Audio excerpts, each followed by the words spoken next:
दिनशा ईरानी। ईरानी साहब, good morning. और अच्छा लगता है आपसे बात करके हमेशा। एक काफ़ी एक पॉजिटिव मोमेंटम, एक पॉजिटिव मूड क्रिएट करते हैं आप।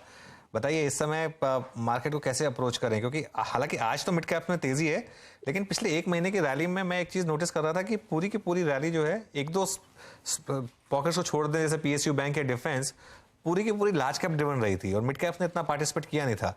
आप कैसे अप्रोच कर रहे हैं मार्केट को? अनुज जी, धन्यवाद आपके शो पे आमंत्रित करने के लिए। और मैं सुन रहा था लखनऊ की बिरयानी, लल्ला की बिरयानी, वो मुझे लगता है मुझे भी खानी पड़ेगी। मुंह में पानी आ गया सुन के आपकी। हम सभी जाएंगे, हम सभी जाएंगे। हाँ। मैं भी ट्रिप बनाने वाला हूँ अभी लखनऊ के लिए। तो आपने जो बोला मिड कैप की रैली, आई थिंक एक्चुअली आप देखा जाए तो नॉर्मली जो तेजी पहले बाजार में आती है वो लार्ज कैप से ही आती है और वही ड्राइव करते हैं मार्केट्स को।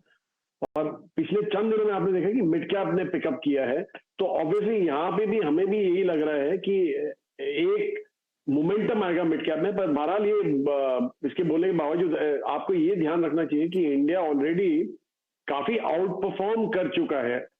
एब्सोल्यूट में परफॉर्म नहीं किया है, लेकिन रिलेटिव जो आउट परफॉर्मेंस है वो काफी अच्छा हुआ है इंडिया का, और वो हमें लगता है कि चालू ही रहेगा। लेकिन अभी आप ये देखिए कि अगर जो दूसरे बाजार जो दुनिया के गिर रहे हैं, तो आउट परफॉर्मेंस का मतलब ये होता है कि हम या तो फ्लैट रहेंगे या थोड़े कम गिरेंगे। लेकिन अभी यही हमें लग रहा है कि अगर जो इंडिया को अगर यहाँ से अगर जो चलना है, तो दुनिया के बाजार स्टेबल होने चाहिए। और हमें एक्चुअली एक दिमाग में हमारे तो ये क्लियर है कि इंडिया का औहदा अभी दुनिया के चनी ऊपर के बाजारों में रहेगा और इंडिया इग्नोर नहीं हो सकता अभी आगे चल के। तो इसलिए हमें लग रहा है कि यहाँ से इंडिया का ग्रोथ, जैसे हम पहले भी बोले आए हैं कि जीडीपी ग्रोथ प्रॉब्ली इसे 4-5 सालों के लिए, जो हमें लगता है कि कंजर्वेटिव है हमारा एस्टिमेट 4-5 साल का, उन्हें तो ज्यादा ही लग रहा है, लेकिन 4-5 सालों के लिए इंडिया फास्टेस्ट ग्रोइंग इकोनॉमी रहेगा और वो हम स्टिक करते हैं उससे। तो आई थिंक यहाँ से इंडिया का अच्छा ही होना चाहिए। 12 मिड कैप स्मॉल कैप जो आप बोल रहे हैं, वहां तो वही उतार चढ़ाव होते रहते हैं कि पहले लार्ज कैप, फिर मिड कैप, फिर थोड़ा वो थमेंगे, फिर लार्ज कैप, तो वो रैली तो चलती रहेगी।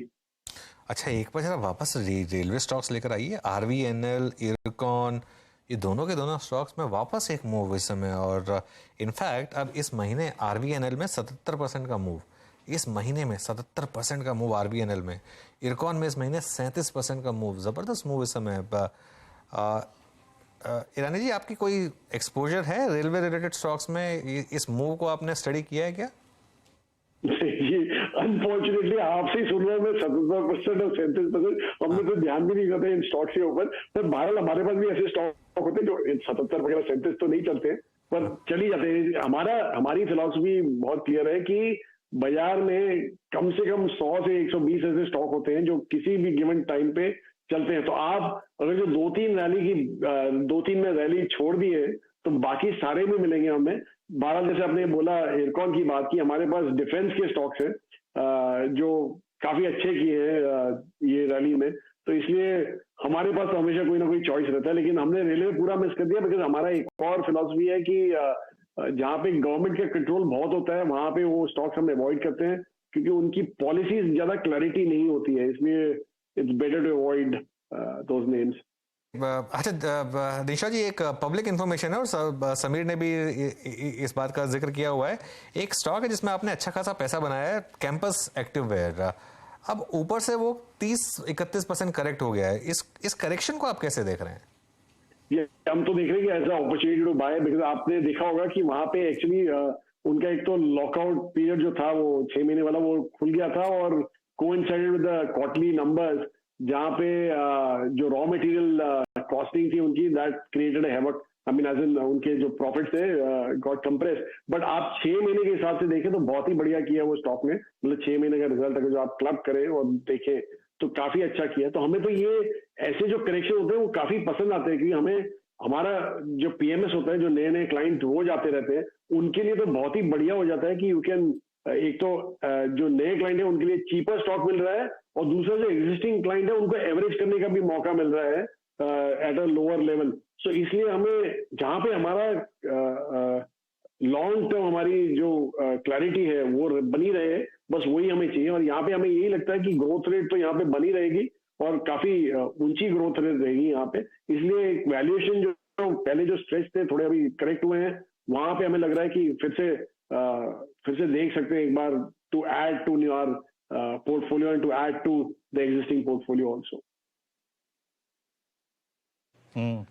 निशा सर, ये पीएसयू बैंक्स पे आप लोगों ने दिमाग लगाया था कि नहीं लगाया था? मतलब बैंक्स पे आप पॉजिटिव तो बहुत थे सर, लेकिन ये क्या अतिशोक्ति हो रही है? मतलब इट्स टू हाई, मतलब ये आप समझ से परे है क्या ये स्विंग? इस पे कुछ टिप्पणी करना चाहेंगे आप? वीरो, हमारे पास जो लार्जेस्ट पीएसयू बैंक है वो हमारे पास है, तो हम बड़े खुश हैं उसके साथ। और वो आप समझ गए होंगे हम किसकी बात कर रहे हैं। तो वो तो हमारे पास है, क्योंकि हमें यही लगा था कि ये बैंक एक ऐसा है जो एक प्राइवेट बैंक के साथ आराम से compete कर सकता है, सम ऑफ पार्ट्स में भी फिट होता था। लेकिन बहरहाल पूरे बैंक का आप अगर जो सेक्टर की बात करें तो हम हमेशा ये बोलते हैं कि अगर जो आपकी जीडीपी ग्रोथ है और दूसरा एक राइजिंग इंटरेस्ट रेट सिनेरियो है, तो यहाँ पे प्राइवेट सेक्टर बैंक सबसे ज्यादा बेनिफिट करते हैं। और रादर जो कंज्यूमर फेसिंग बैंक्स होते हैं, जो रिटेल फेसिंग बैंक्स होते हैं, वो ज्यादा बेनिफिट करते हैं, बिकॉज उनकी लेंडिंग वेरिएबल पे रहती है और जो बोरोइंग है वो over a period of time adjust होती है। इसलिए जो नेट इंटरेस्ट मार्जिन है वो उनके बढ़ते रहेंगे आगे चलते, और that will be a big bonus. Plus दूसरा ये है कि जो प्रोविजनिंग की थी कोविड के चलते वो भी राइट बैक हो रही है, तो balance sheets are becoming stronger here. तो यहाँ पे एक्चुअली जो GDP growth will be driven by consumption, right. Capex थोड़ा बहुत पार्ट प्ले करेगा, मेजर कंजम्पशन होगा। तो इसलिए हमें लग रहा है कि ये प्राइवेट सेक्टर बैंक या बैंकिंग स्पेस वैसे ही बड़ी अट्रैक्टिव रहेगी आगे चलते। तो हमें तो नहीं लगता कि जैसे एक और चैनल में हमने बोला था कि सर्जी बुक्का की तरह अपने ही रिकॉर्ड तोड़ते रहेंगे आगे आगे चल के। ये रिकॉर्ड टूटते रहे सर, चाहत तो सबकी यही है, और हम भी यही चाहेंगे रिकॉर्ड टूटता रहे, रोज नई कीर्तिमान स्थापित हों।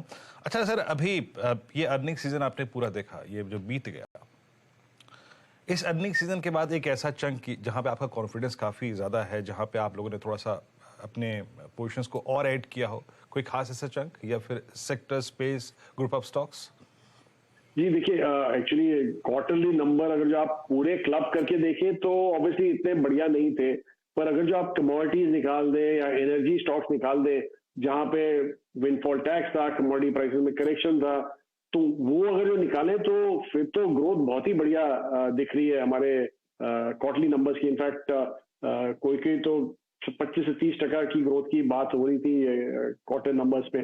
तो यहाँ पे अगर जो आप सेक्टर वाइज देखें तो ऑब्वियसली बैंकिंग सेक्टर तो बहुत ही बढ़िया किया है, और हमें तो वहां पे कंफर्ट तो हमने काफी ऐड किया था वहां पे। इनफैक्ट तो दो ऐसे छोटे बैंक भी हमने निकाले थे जो हमें लग रहे थे कि अभी यहाँ से ग्रोथ आने वाली है, और अच्छा ही किया उन्होंने बाद में, तो वो हमने आइडेंटिफाई किए। प्लस कंज्यूमर स्पेस में जैसे जैसे जहां जहां हमें लगा कि एक करेक्शन बिल्डन हुआ है फॉर नो रीजन, जैसे अनुज जी ने अभी कैंपस की बात की, तो ऑब्वियसली वहां पे हमें लगा कि वहां पे ऐड कर लीजिए। प्लस हमने 2-3 और स्टॉक थे जहां पे हमने ऐड किया है क्योंकि हमें रिजल्ट पसंद आए थे। तो ऐसा नहीं है कि हम ऐड ही करते रहे, हमने कट ऑफ भी किया है जहां हमें लगा कि बहुत ही ज्यादा बढ़ गया है, तो वहां पे थोड़ा हमने हमारा थोड़ा ऑफलोड किया है हमारे, की काफी वेट बढ़ गया था उन स्टॉक्स में, तो वो भी किया था हमने।